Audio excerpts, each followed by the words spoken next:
What if one of the foundational lessons that you and I were taught about relationships was just dead wrong? You're probably wondering, why am I standing in the middle of a football field talking about quality relationships? Well, let me illustrate with a story. My Uncle Ron and Aunt Jackie had been married for 60 years, and they met in the middle.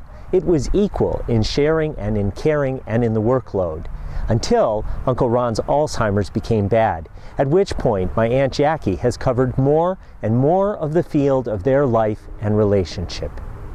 In love, we do that. And of course, our ideal is to meet in the middle, right here at the 50-yard line, each coming that great distance. And there's a lot of work to do on that field when you think about it, because she comes with her past, her family, her experience, and she has her hopes and her dreams. And I come with all of the same from my side, and we meet in the middle. We have a home, a budget, those pesky bills that we pay together. If we're lucky, we have children, and sometimes the extraordinary challenge that she may have brought a child or children, and or I may as well. And we meet in this place in the middle. And if this sounds great to you, being in the middle, 50-50, I've got to tell you, it's a prescription for disaster. Instead, let me offer you two commitments that will produce a strong and powerful and flexible relationship that will lead to happiness.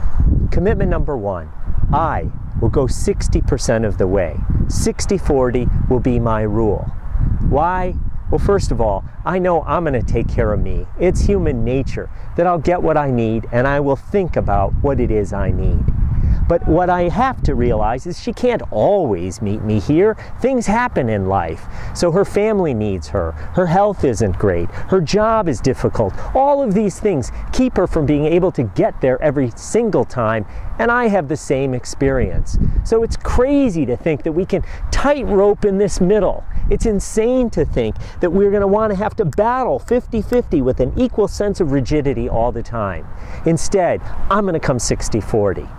And commitment two should probably be obvious, that if we have an explicit commitment together to each go 60-40, then look what we've created. Instead of this narrow space with little room for failure, we've now got 20 yards of cushion that we can work with in our relationship.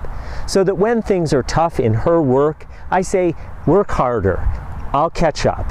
When things are such for me that I need to be with my family or my friends, she says, go ahead and do that. And in those regular issues where we all have natural tension, where one of us is a saver and one of us is a spender, we say, okay, let's save for a while. That helps us. I'll come and meet you. And the other one says, let's spend. It's time that we enjoy life a little bit. We can't meet in the middle every time, but over time, we balance things out. And if you think about it, over the course of a lifetime where you live by these two commitments, number one, I will go 60-40. Number two, we will create a norm that we will each go 60-40. Where do you think you will end up? I think we're going to end up right about here, in the middle of what could very well be a field of dreams. I welcome your comments. I'd love to hear your experience and your thoughts. Scribble them out below as you and I continue to try to live on purpose and lead with our best selves.